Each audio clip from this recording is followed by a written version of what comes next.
का जो कारवां है वो आगे बढ़ के पंजाब पहुंच चुका है।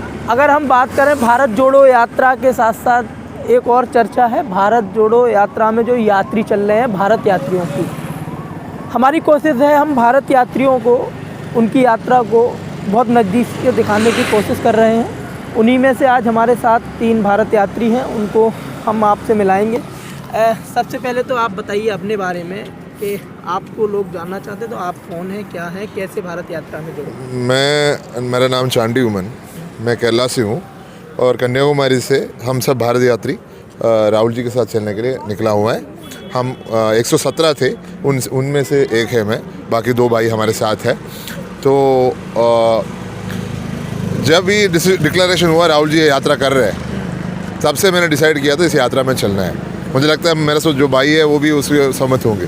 तो राहुल जी इस देश के लिए चल रहे हैं, हम सब के लिए चल रहे हैं, आपके लिए चल रहा है। उनके साथ देना हर कांग्रेस कार्यकर्ता का दायित्व बनता है, तो उस दायित्व को मैं निभा रहे बस। आपके बारे में जानना चाहें, आप क्या करते हैं और कैसे रहते हैं, क्योंकि आप एक कन्याकुमारी से लेकर कश्मीर चल रहे हैं। एक लाइफ स्टाइल होती है, इंसान के जो व्यक्ति होता है उसके जो कार्य होता है, वर्क ऑफ नेचर, उससे डिपेंड कर क्या करते हैं आप? मैं सुप्रीम कोर्ट का लॉयर हूँ, अपना लॉ फर्म खोला है उमन एंड कृष्णा बोल के एक लॉ फर्म। सितंबर 8 जिस दिन इस यात्रा शुरुआत हुआ, मैं जा नहीं पाया, उस दिन में उद्घाटन हुआ है, इनॉग्रेशन हुआ है। मैं आउटरीच सेल है इंडियन यूथ कांग्रेस का, उसका नेशनल चेयरमैन हूँ। और यात्रा में हम कंटेनर में रह रहे हैं।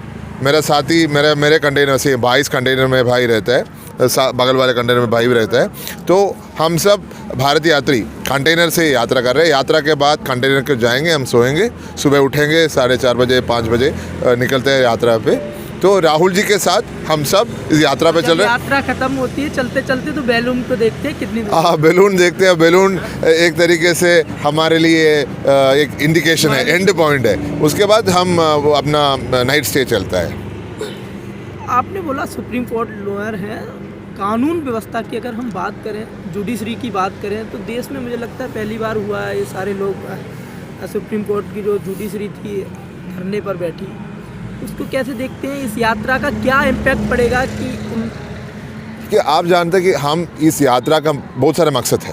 उसमें है महंगाई के खिलाफ जो लड़ाई, उसमें है हमारे बेरोजगारी के खिलाफ लड़ाई, हमारे संविधान के बचाने के लिए लड़ाई भी हो रहा है। क्योंकि हमारे संविधान है, हमारे जो शक्ति, जो इस देश को जो शक्ति मिला है संविधान से मिला है, वो संविधान हमें हमारे पूर्वज दिया है, बाबा साहब अम्बेडकर दिया है, नेहरू जी दिया है, गांधी जी के डायरेक्शन में हुआ है सब कुछ। इस देश के लिए संविधान सबसे इम्पोर्टेंट महत्व इम्पोर्टेंट बात है। उसको बचाने के लिए हम निकल पड़े हैं। उसमें जुडिशरी भी बहुत इम्पोर्टेंट रोल निभाता है। तो इंडिपेंडेंट जुडिशरी वो हमारा देश का नेसेसरी एलिमेंट है। उसको बचाने के लिए हम सब इस यात्रा पे निकला है। और उससे भी ज़्यादा इस देश में अमन होना है, इस देश में भाईचारा होना है, इस देश में नफरत का एटमॉस्फेयर है, उसको मिटाने के लिए यात्रा हो रहा है। हम सब उसके लिए यात्रा शुरू किया। आप भी भारत यात्री हैं? जी हाँ। आपके बारे में हम जानना चाहेंगे, क्या है और कैसे आप भारत यात्रा में जुड़े, क्या कहानी है आप? मैं दीनबंधु बोईपाई मेरा नाम हुआ और मैं झारखंड से हूँ और वर्तमान झारखंड प्रदेश यूथ कांग्रेस का प्रदेश महासचिव हूँ। और जब इस यात्रा की शुरुआती चरण में हमें कहा गया, चूँकि मैं इंडियन यूथ कांग्रेस से आता हूँ और हमारे राष्ट्रीय अध्यक्ष कृष्णा सर हैं, इसके प्रभारी कृष्णा अलवरू जी हैं, तो जब ये बताया गया कि इस तरह की यात्रा है, देश को वर्तमान जो संवैधानिक चीज़ें हैं वो ख़त्म हो रही हैं, जो वर्तमान जो सरकार है वो जन विरोधी नीतियों को ज़बरदस्ती तरीके से लागू कर रही है, तो इसके विरोध में ये यात्रा होगी। जहां सरकार क्या कर रहा है ना, प्रोपोगंडा कर रही है। सरकार विकास की बातों से लोगों का ध्यान भटका करके हिंदू मुस्लिम जातिवाद को इस तरीके का बढ़ावा दे रही है। तो ये जो हमारी जो पार्टी है, कांग्रेस पार्टी है, वो एक संवैधानिक पार्टी है और वो इस देश को आज़ाद कराने में सबसे बड़ा योगदान अगर किसी का रहा है तो कांग्रेस पार्टी का रहा है, चूँकि ये संवैधानिक विचारधारा वाली पार्टी है। तो जब कहा गया कि ये हमें चलना है कन्याकुमारी से कश्मीर, तब हमारे राष्ट्रीय अध्यक्ष श्रीनिवासन सर ने हमें कहा कि जो जाना चाहते हैं वो आए। तो हमने भी बोला कि हाँ सर मैं इंटरेस्ट हूँ, मैं जाना चाहता हूँ। तो उन्होंने कहा बिल्कुल। जब हमने आवेदन किया उसके बाद यूथ कांग्रेस के 37 लगभग इंटरेस्ट दिखाए हम लोग चलना है। तो हमने दिल्ली गया। दिल्ली पे क्या करते थे, लोधी गार्डन पे हमारे जो राष्ट्रीय अध्यक्ष हम लोग की ट्रेनिंग लेते थे कि आप लोग चल पाएंगे नहीं, लोधी गार्डन का लोग 3-4 चक्कर लगाते थे। बड़ा मज़ा आता था शुरुआती समय में। तो उसके बाद उनको लगा कि हाँ भाई ये लोग कर सकते हैं। फिर मेडिकल वगैरह हुआ, हाँ ये हमारे जो बंदे हैं फिट हैं। उसके बाद हमारी इंटरव्यू हुई। इंटरव्यू होने के बाद 119 भारत यात्रियों में मैं सौभाग्यशाली रहा कि मेरी सिलेक्शन हुई। उसके बाद फिर अंततः 4 तारीख को मैं कन्याकुमारी गया, फिर 7 तारीख से यात्रा हमने शुरुआत करी। तो मैं कहना चाहूँगा आपके न्यूज़ के माध्यम से मैं तमाम देशवासियों को ये कहना चाहूँगा कि वर्तमान जो चीज़ें हैं, वर्तमान जो भाजपा सरकार जो कर रही है वो बिल्कुल ही निहायत ख़राब कर रही है, देश हित में नहीं है। तो तमाम मैं जनता से अपील करना चाहूँगा कि आप लोग जागिए और भारत जोड़ो यात्रा इस देश के स्वर्णिम भविष्य के लिए है, इस देश के तमाम बेरोजगार युवाओं के लिए है, इस देश के तमाम उन किसानों के लिए हैं जो आज कृषि के क्षेत्र में कहीं ना कहीं अपने आप को ठगा से महसूस कर रहे हैं। ये आपने देखा किसान आंदोलन किस तरह से उनको कुचला गया। तमाम 800 से 900 किसानों ने अपनी शहादत दी, उसके बाद भी इस सरकार की कानों में जू नहीं रहेंगी।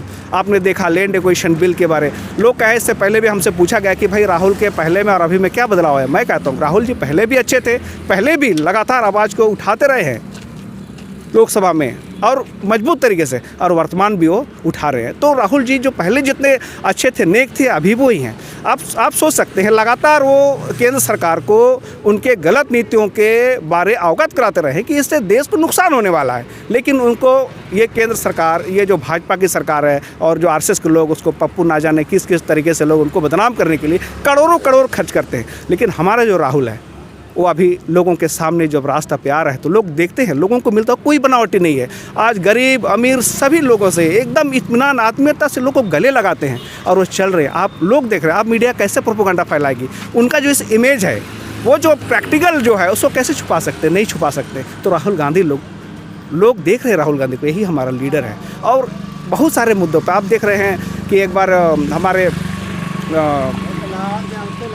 कितने सारे व्यक्तियों से, हर न्यूज़ चैनलों से उनके बहुत अच्छा तरीके से उन्होंने अपना इंटरव्यू वगैरह दे रहे हैं, देश के बारे अपने मुद्दों को रख रहे हैं। तो मैं समझता हूँ बेहतर है। ठीक है, एक मिनट। क्या नाम और क्या परिचय होगा, कैसे भारत जोड़ो यात्रा में आपने सहभागी की है, क्या कहानी है?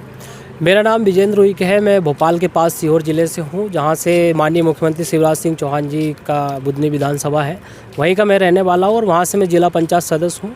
जैसे ये घोषणा की गई कि भारत जोड़ो यात्रा होने वाली है और इसमें आप चल सकते हैं, तो सभी लोगों ने उस पर फॉर्म अप्लाई किया और बहुत 117 लोगों का स्टार्टअप में चयन हुआ, उसमें हमारा भी नाम था। और हमारा सौभाग्य है कि राहुल जी के साथ हम चल रहे हैं और हम तो सिर्फ इतना मानते हैं कि संविधान रहेगा तो हम सब रहेंगे और उसी की रक्षा के लिए हम राहुल जी को एक शक्ति देने के लिए उनके साथ कंधे से मिलाकर कंधा चल रहे हैं और निरंतर कन्याकुमारी से कश्मीर तक हम जाएंगे।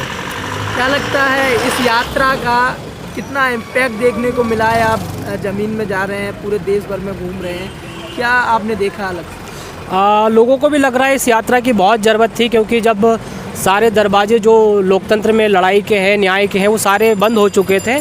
इस समय एक ऐसा रास्ता था जो राहुल जी ने पूरी दुनिया को, पूरे देश को दिखाया कि हम सभी दरवाजे बंद होने के बाद भी लड़ सकते हैं न्याय के लिए, और वो सड़क का रास्ता है। और लोगों के अंदर एक भय का वातावरण था, वो धीरे धीरे कम हुआ है और लोगों के अंदर एक ताकत आई है कि हम भी लड़ सकते हैं। और वास्तव में उन्होंने एक जो नारा दिया है कि डरो मत, वो लोगों के दिलों में घर कर गया है और लोग अब लड़ना शुरू कर दिया। क्या लगता है ये इस यात्रा से जो पॉलिटिकल एंड है वो चेंज होगा? पॉलिटिकल अगर हम मध्य प्रदेश की बात करें उसको आप कहते हैं? हाँ, इसका परिवर्तन पड़ेगा, लेकिन कितना पड़ सकता है इसलिए नहीं बता सकते, क्योंकि एक हम ये नहीं कह सकते कि कांग्रेस की यात्रा है, देश की यात्रा है और लोग बड़े उत्साह के साथ जिस ढंग से आ रहे हैं, तो ऐसा उत्साह को देखते हुए तो लग रहा है कि बहुत बड़ा परिवर्तन इससे आने वाला है। अब वो कितना आएगा वो तो वक्त ही बताएगा।